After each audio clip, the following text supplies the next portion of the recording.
Neviete sa? Iba ona to mohla byť. Prisahám, že nie. Fajn. Fajn. Tak kto teda? Nemôžem vám to povedať. Ak mi to nepoviete, nie ste úprimná. Tak vám to poviem. Poďte bližšie. Korálne. Koralina! Ach, nešťastnica!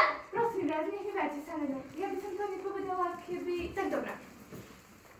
Fajn.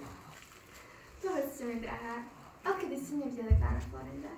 Už niekoľko dní. Čo poviete? Milý chlapec.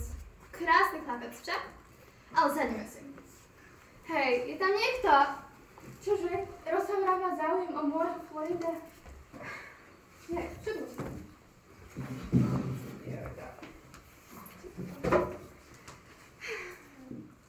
Pozovárajme sa trochu o pánovi Florindovi.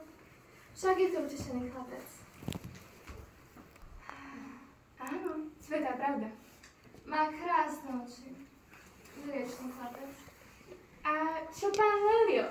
Fuj, nespomínajte mi ho. Grobian, nevďačník.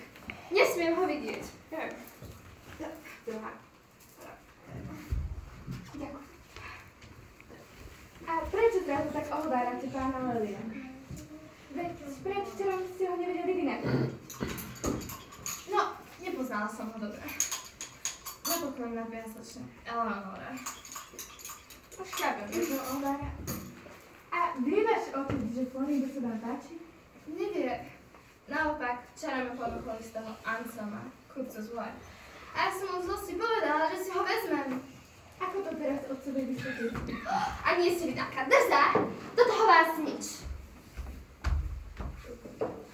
Čo toto malo znamenať? Naozaj rozmarná.